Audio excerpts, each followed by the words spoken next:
حدیث نمبر 4322۔ حضرت عبداللہ بن عمر رضی اللہ عنہ بیان کرتے ہیں کہ رسول اکرم صلی اللہ علیہ وسلم کے پاس ایک یہودی مرد اور ایک یہودیہ عورت کو لایا گیا جنہوں نے زنا کا ارتکاب کیا تھا۔ رسول اکرم صلی اللہ علیہ وسلم یہودیوں کے علماء کے پاس تشریف لے گئے اور فرمایا، تم تورات میں زانی کے بارے میں کیا حکم پاتے ہو؟ انہوں نے کہا، ہم ان دونوں کا منہ کالا کر کے سواری پر اس طرح بٹھاتے ہیں کہ ان میں سے ہر ایک کا منہ مخالف جانب ہوتا ہے، پھر ان کو پھراتے ہیں۔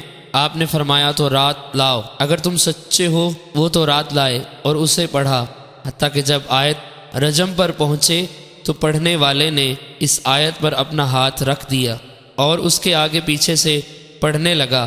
حضرت عبداللہ بن سلام نبی اکرم صلی اللہ علیہ وسلم کے ہمراہ تھے۔ انہوں نے کہا، اس سے فرمائیں کہ اپنا ہاتھ اٹھائے۔ اس نے ہاتھ اٹھایا تو اس کے نیچے آیت رجم تھی۔ رسول اکرم صلی اللہ علیہ وسلم نے حکم دیا تو ان دونوں کو رجم کیا گیا۔ حضرت عبداللہ بن عمر رضی اللہ عنہ فرماتے ہیں، میں بھی ان لوگوں میں شامل تھا جنہوں نے ان کو رجم کیا۔ میں نے دیکھا کہ وہ شخص اپنے آپ کو پتھروں سے بچا رہا تھا۔ حدیث نمبر 4323۔ حضرت ابن عمر رضی اللہ عنہ فرماتے ہیں کہ رسول اکرم صلی اللہ علیہ وسلم نے زنا کے سلسلے میں دو یہودیوں یعنی ایک مرد اور ایک عورت کو رجم کیا تو یہودی رسول اکرم صلی اللہ علیہ وسلم کی خدمت میں حاضر ہوئے۔ اس کے بعد حسب سابق حدیث ہے۔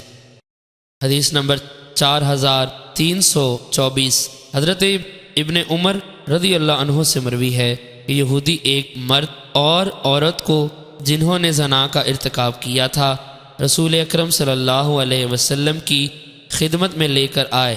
اس کے بعد سابق حدیث کی طرح ہے۔ حدیث نمبر 4326۔